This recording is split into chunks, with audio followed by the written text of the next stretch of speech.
Welcome to Agri-Pulse Newsmakers, where we aim to take you to the heart of ag policy. I'm your host, Lydia Johnson. This week, we'll discuss farm aid for specialty crop growers, ag labor, and tariffs with Congressman Josh Harder, who represents part of California's Central Valley. But first, here are this week's headlines. Corn producers and the ethanol industry made a last-ditch attempt to get authorization for year-round E15 included in a fiscal 2026 funding package. The proposal ran into opposition in the Senate, and the House GOP leadership ultimately agreed to set up a council of lawmakers to come up with a legislative solution, a group deemed the E15 Rural Domestic Energy Council. The goal is for the House to consider an ethanol bill later in February. Deputy Ag Secretary Stephen Vaden took aim at fertilizer companies this week and teased that the administration could take future action to inject more competition into markets. Speaking on a webinar, Vaden directly called out Mosaic and Nutrien for duopoly. He said the administration will do everything it can to ensure that farmers have the fertilizer they need at a price they can pay. Fertilizer markets have particularly high levels of concentration. Canada's Nutrien and Florida-based Mosaic were responsible for more than 90% of North American phosphate fertilizer and potash production in 2024, according to Farm Action. Additional farm aid was left out of a fiscal 2026 funding package, but farm groups are continuing to call on Congress to pass relief for farm country. The Specialty Crop Farm Bill Alliance, which represents growers of fruits, vegetables, dried fruit, tree nuts, nursery plants, and other products, is advocating for no less than $5 billion and a third of any relief package. However, the future for an additional aid package is uncertain. House Ag Committee Chair G.T. Thompson says the Senate is taking the lead on the process, but it's not clear when there could be another legislative vehicle that could carry the agricultural funding. Congressman Josh Harder represents part of California's Central Valley, where many specialty crops are grown. We asked him what he's hearing from his district's growers. I think our farmers clearly need the help. This has been a devastating last couple of years, even before the tariff wars. But I think ultimately the best answer isn't a handout. It's trying to address the root causes of why this is such a tough environment for farming. If we can actually get out of these trade wars, if we can deal with some of the cost of inputs that have just skyrocketed on feed and fertilizer and everything else, we can make farmers a lot more profitable. I think ultimately any amount of money that is given from the federal government is not going to be enough. It's going to be a small Band-Aid, given just how devastating the last couple of years have been for ag. And you mentioned some of those other factors, but specialty crop growers are also squeezed with rising labor costs, input costs, regulatory costs as well, just a lot on their plate. How does this make the case, more important? You mentioned longer term correction needed, but for some additional farm aid. It's a real problem. I mean, in my area, a lot of the farmers are fifth, sixth generation farmers. My family started a peach orchard in 1850. My great-great-grandfather came out on a wagon train and started a peach farm in Manteca. And that's the history for most of the folks across our area. And the last years of chaos and uncertainty is meaning that a lot of these families that have been doing this for generations are at the brink of losing farms, and that it would be absolutely catastrophic for our entire region, of which agriculture is always the bedrock, and for our entire country and the food security that we need. Food security is national security ultimately. So I'm all in favor of trying to make sure that we can get some temporary support. I think that's certainly needed. There needs to be some bridge payments, especially for specialty crops, but ultimately that's not going to do much unless we can actually make labor better, if we can actually fix some of these input costs and ultimately get us out of this zero-sum trade wars, which are just killing a lot of our farmers. Yeah, and you mentioned those trade wars. House Ag Committee Ranking Member Angie Craig from Minnesota is proposing legislation to curb the impact of President Trump's tariffs and provide more farm aid. I'm curious, lots of specialty crop growers in your district, how they've been impacted directly by the president's tariffs. It's been hard. I think really tariffs are killing the golden goose of our nation's food supply. We have a real exciting advantage in California, which is that our specialty crops are competitive with crops all across the world. So we export generally a whole lot of the almonds that we produce, a lot of the milk and cheese that we make. And yet right now it's hard to compete when we're trying to sell into countries that have a 20, 30, 40% tariff onto the United States and then a 0% tariff onto some other country. We like to think that we have a lot of great quality that outbeats our international competitors. But ultimately, if you're going to pay 50% more for our products, it's not going to work out. And so ultimately, we need to make sure that we get out of this trade war and ensure that our farmers can be the fruit and nut basket of the entire world, and especially, for our food and national security here at home. We'll be back with more Newsmakers right after this. Farm Credit supports rural communities and agriculture with reliable, consistent credit and financial services in good times and bad. We provide loans to farmers and ranchers, farmer-owned cooperatives, rural homebuyers, agribusinesses, and rural infrastructure providers. As cooperatives, we're locally owned and governed. We help agricultural producers feed the world. For America's farmers, Farm Credit supporting rural communities and agriculture. Learn more today.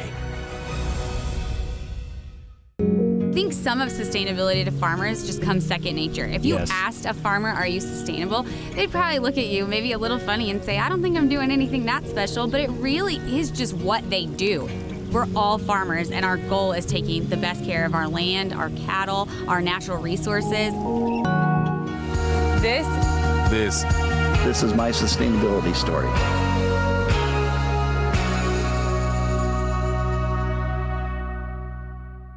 Agriculture labor is a major issue for California agriculture. We asked Congressman Josh Harder if the administration's immigration enforcement has had an impact on farms in California's Central Valley. Every single farmer that I know has a labor crisis. Folks are desperate, and it's great to see AI that's accelerating and maybe some opportunities for productivity there. I don't see a whole lot of robots coming into a dairy farm and milking the cows. We need people, and we need to make sure that we have farm workers that can actually do this work and aren't actually dealt with the huge fear and uncertainty that is caused. The right fix is a bipartisan effort to make sure that our immigration system meets the needs of our farmers and our growers and the farm workers, of course, themselves.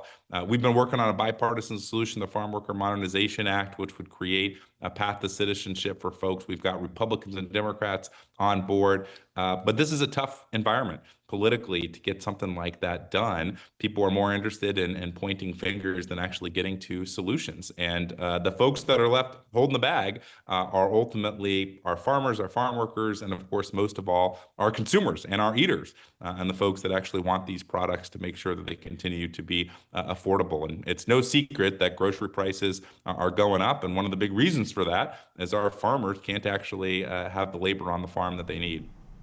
Yeah, the administration is also implementing cuts to the H-2A wage rate to save farms on labor costs. I'm curious, what did you think of that proposal, of what they came out with? I think it's the wrong idea. If you lower wages, you're going to get ultimately fewer workers.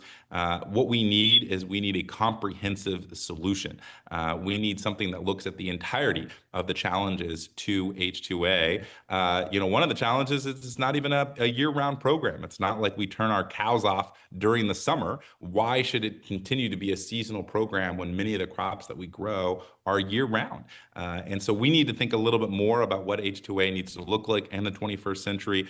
We need to make sure that we fix blue card and given a path to citizenship towards folks that have worked on the farm for a long, long time and are no threat to our national security. But also, how do we actually reform H-2A, bring more folks on, and make sure that we have the agricultural productivity that we need? So I think ultimately this is not going to fix any of the problems that our farmers are actually dealing with right now. Yeah, and you recently introduced legislation on olive oil standards. Can you explain a bit of what that would mean for both growers and the end consumers of the product? Yeah, I think this is pretty simple. All this bill does is make sure that what's on the label is in the bottle. We have clear standards of identity for everything from 2% milk to peanut butter to mayonnaise, but we don't have it for olive oil. And that's a big deal because we have seen the American olive oil domestically really expand dramatically over the last couple of years, especially in California. We're making millions of gallons of olive oil across our area. It's a great crop because consumer demand is through the roof. But also it's drought resistant. And so some of the water challenges that we have in California are mitigated by olive oil. So it makes a ton of sense for our area. And even despite all that domestic growth, the vast majority of the olive oil that's consumed is coming from abroad, from Spain and Greece and Italy and elsewhere. And so having a clear standard of identity creates that level playing field. So our domestic consumers, which are already held to high standards, are able to make sure that they are able to compete with some of those international folks, which don't have very clear standards of identity that are regulated by law. So to me, this is a no-brainer. It's going to help our farmers. And of course, as a parent with 2 young toddler girls who eat their weight in bread and everything, including dipping it in olive oil, making sure that our farmers and our families are on the same page is be a big advantage for everybody. We'll be back with more Newsmakers, but first, Andrew Haneke looks at how the outcome of the midterm elections could influence the makeup of the House of Representatives in this week's Ag by the Numbers.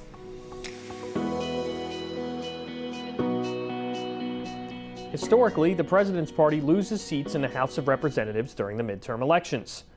This chart shows that trend, starting in 1990 with President George H.W. Bush through President Biden in 2022. There have only been 2 instances since 1990 where the president's party gained seats in the House during midterms. Those were 1998 and 2002. In 2002, Republicans lost seats but still kept control of the House. You can see that in every other year, the opposing party takes control of the House, and that includes President Trump's first term in 2018 when Democrats gained 40 seats. Lawmakers are working to try and get a farm bill done before the midterm cycle because it may end up being more difficult to get one passed after that. For Agri-Pulse, I'm Andrew Haneke. Trial lawyers are using a discredited report from a World Health Organization subagency to attack a safe, American-made weed-fighting tool. This critical tool helps keep your food costs down, and without it, food inflation could double. Stand with American farmers and keep trial lawyers' greed out of our farms and food supply. Fight back. Call your local representative. Join us as we celebrate 3 decades of Commodity Classic, agriculture's largest farmer-led event, February 25th through 27th.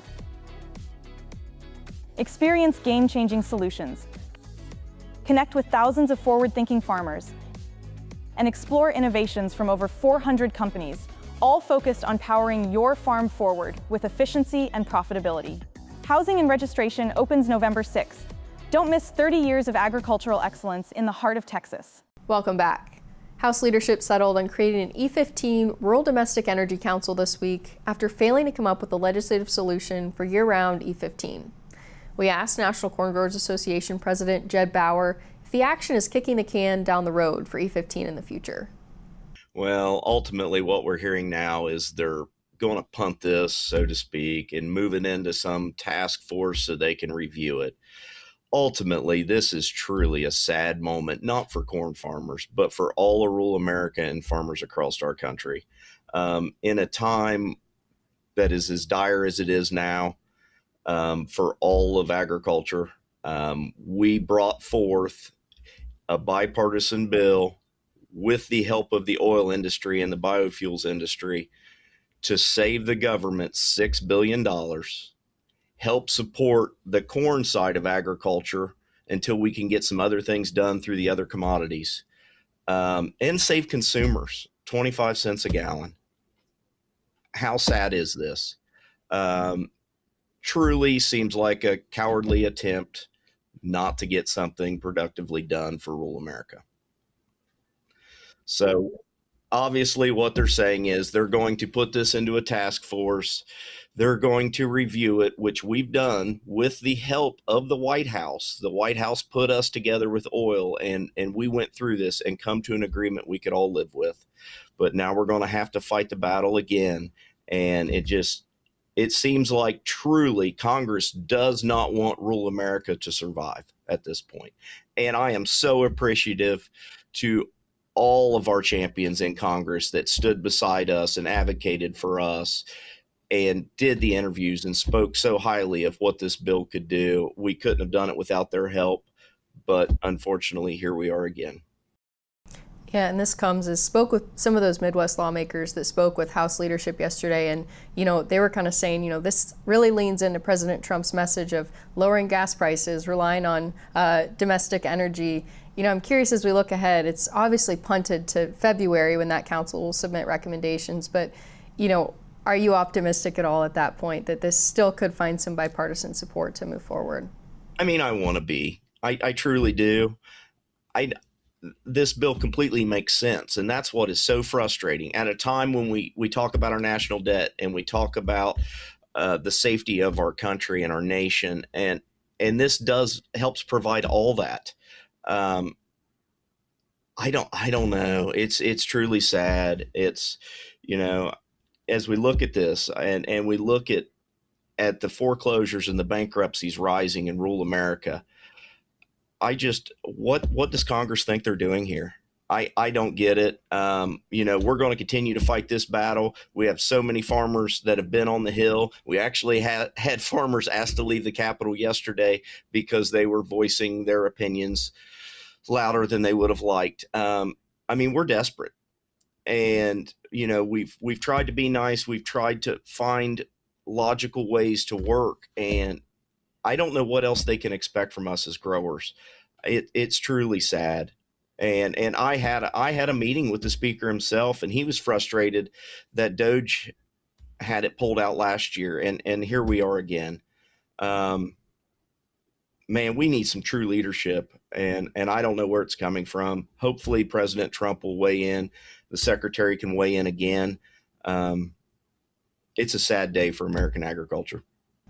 And as you mentioned, a very sad day, but sources are saying this could be, a do or die moment for year-round E15. Do you agree on that sentiment? Unfortunately, it's very possible. When you bring the oil industry and the farmers and biofuel together and we come forth with this, I don't know what else you can expect. It is a true coalition that years ago you never would have been talking about. And yet here we are. And Congress can't get out of their own way. We'll be back with more Newsmakers right after this. I think some of sustainability to farmers just comes second nature. If you asked a farmer, are you sustainable? They'd probably look at you maybe a little funny and say, I don't think I'm doing anything that special, but it really is just what they do.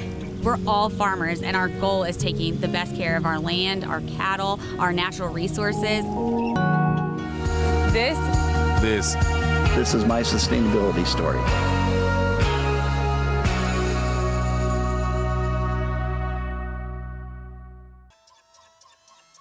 Regenerative poultry production is a process by which nature can actually recapture and restore the energy that is being taken out of a space. Farm Credit helped Rahi build his dream of regenerative poultry farming and encouraging fellow immigrants to find community in agriculture. Nothing beats a farm. I'm just pursuing happiness. Learn more at farmcredit.com/beginning. Welcome back. The recently released Dietary Guidelines for Americans call on Americans to eat real foods and fewer highly processed products. We asked Mollie Van Lieu with the International Fresh Produce Association how the recommendations could affect consumer demands for fruits and vegetables. Well, the dietary guidelines were very clear once again that fruits and vegetables are a core component to dietary recommendations. So the challenge has always been that Americans don't follow the dietary guidelines largely. 1 in 10 Americans follow the previous fruit and vegetable recommendations, and they were also strong in how they recommended fruits and vegetables. So the work is really how do we put in place the policies, promotions to ensure that Americans are changing their dietary patterns. There was a lot to like in the dietary guidelines when you think about what the barriers are to fruit and vegetable consumption. A big one of those is the share of the plate. Americans eat far too much added sugar and highly processed foods, of which added sugar is typically part of that.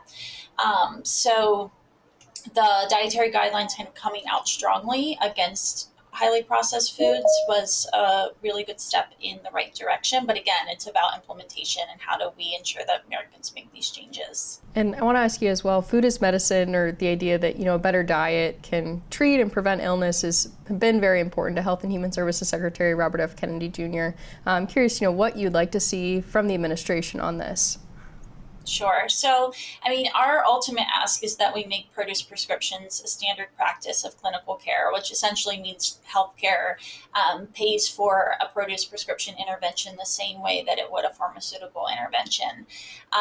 We have seen good progress in this area in terms of states are taking advantage of what is called Medicaid 1115 waivers. And, historically that has been mostly kind of a blue state issue. And certainly with MAHA coming to the scene, it's becoming much more bipartisan. So you saw Oklahoma in 2025 move towards a Medicaid 1115 waiver. So we would really just like to see the administration continue to champion this. Ultimately, we would want to see Medicare cover it because it kind of is a trickle down. Once Medicare covers any sort of intervention, and so we would love to see the Secretary really bolster support there. But we are anticipating from Congress soon a bill to be introduced to make produce prescriptions standard in the Veterans Health Care system, which is huge. Obviously, it's a big system, but it's fully integrated. So we'll be able to get some really good data from the impact there. And as we look ahead in February, House Ag Committee Chair G.T. Thompson says that he'd like to move a Farm Bill 2.0 through the House Ag Committee. Curious what nutrition issues you'll be watching through that, and following some of those nutrition cuts and budget reconciliation, is there any chance that Democrats are really going to come to the table and negotiate with him to move that forward? That's the big question.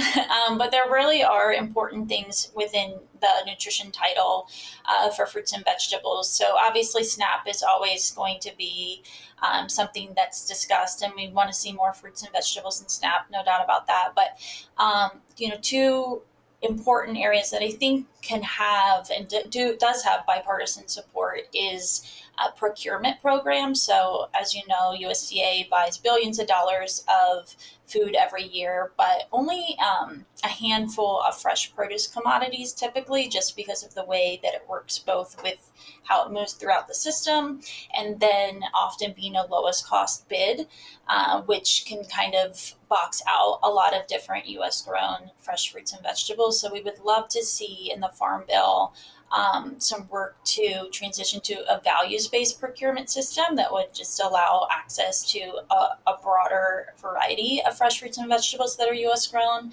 And then the fresh fruit and vegetable program, which it is in schools, so people don't always associate it with the Farm Bill, but that is a highly effective program that gets fresh fruits and vegetables to elementary schools. And it's super popular, oversubscribed, and it fits kind of perfectly in this MAHA era. So we really would love to see more resources into fresh fruit and vegetable program.